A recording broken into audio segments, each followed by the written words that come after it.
Some voices don't just sing a song, they live it. They carry every scar, every joy, every heartbreak in every note. You hear them, and you feel like you've known them your whole life. That was Billie Holiday. Billie didn't just perform music. She poured herself into it. Every phrase, every pause, every whisper of her voice felt like it came straight from her soul. And maybe that's because her life wasn't easy. In fact, it was anything but.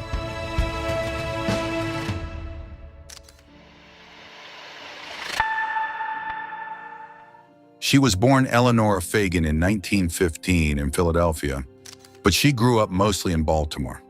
Her father, Clarence Holiday, was a jazz guitarist who left early, and her mother, Sadie, was just a teenager when Billie was born. Stability was rare and money even rarer. Billie's childhood was rough. She was often left in the care of relatives, and when she was still young, she ended up in reform school. She faced challenges most of us can't imagine, and yet somehow she carried on. Music became her lifeline. She fell in love with the records of Louis Armstrong and Bessie Smith, playing them again and again till the grooves nearly wore out. She'd sit close to the gramophone, studying every note, every inflection, memorizing the way Armstrong made his trumpet sing and how Bessie filled a room with raw emotion. She didn't have formal training, and she didn't need it. She learned the way great jazz musicians do, by listening, feeling, and finding her own voice. In the late 1920s, Billie and her mother moved to New York City, chasing opportunity. They lived in Harlem, where the nights were alive with music. Small bars and clubs overflowed with the sounds of pianos, saxophones, and voices that could lift your spirit or break your heart. Billie started singing in these little places, not glamorous concert halls, but smoky rooms where the air was thick with the smell of gin, perfume, and cigarette smoke. The audiences were close enough to touch, and she learned quickly how to reach them. She didn't belt or shout. She pulled you in, making you lean forward to catch every word. One night, a young saxophonist named Lester Young came to hear her. The connection was instant, musically and personally. Lester had a gentle soul, and Billie felt safe with him. He gave her the nickname Lady Day, and she called him Prez, short for President of the Tenor Saxophone. Their musical partnership became legendary. When they recorded together, it sounded like they were speaking the same private language, trading phrases like old friends, finishing each other's sentences. Her big break came in 1933 when producer John Hammond heard her sing at a Harlem club. He was stunned by her ability to tell a story through a song, and soon she was recording with Benny Goodman. This led to work with Count Basie and later with Artie Shaw. Touring with Shaw's all-white band in the 1930s was groundbreaking, but it also meant Billie faced racism head-on. She was often forced to eat in separate restaurants, stay in different hotels, and enter venues through the back door. In some towns, she wasn't even allowed on stage until it was her turn to sing. She endured it all, not because it was easy, but because she knew her music was worth the fight.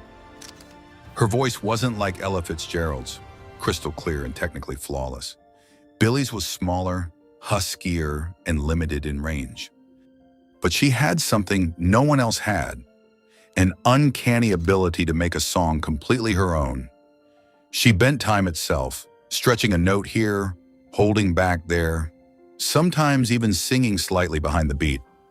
It created this gentle tension, this sense of longing that made listeners hang on every word. In 1939, she recorded a song that would change her career in American music forever. Strange Fruit. Written as a protest against the lynching of Black Americans, it was unlike anything audiences were used to hearing in a nightclub. The lyrics were stark, the imagery haunting. Many venues didn't want her to sing it. Radio stations refused to play it, but Billie insisted. When she performed Strange Fruit, she often closed the set with it. The lights would dim, and a single spotlight would shine on her face. She would stand still, eyes closed, and deliver the song slowly, each word cutting deeper than the last. When the final line faded, there would be silence. No applause at first, just silence.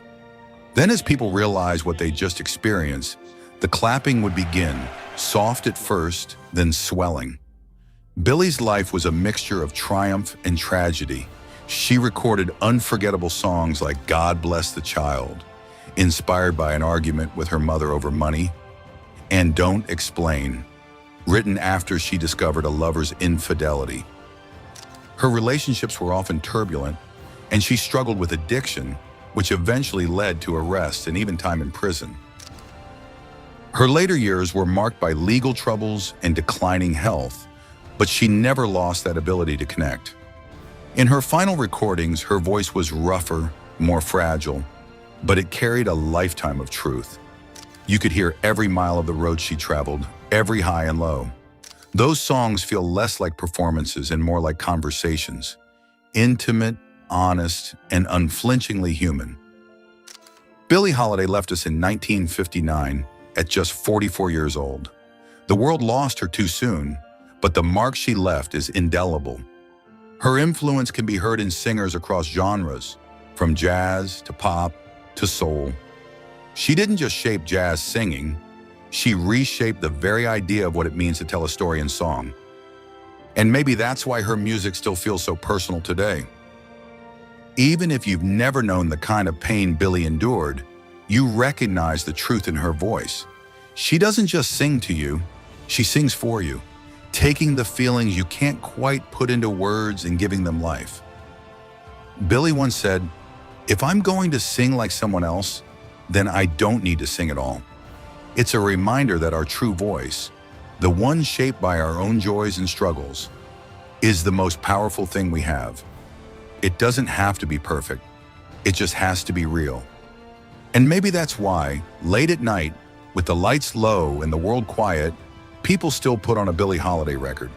Because when she sang, she wasn't just performing. She was opening her heart, sharing her story, and somehow making you feel a little less alone.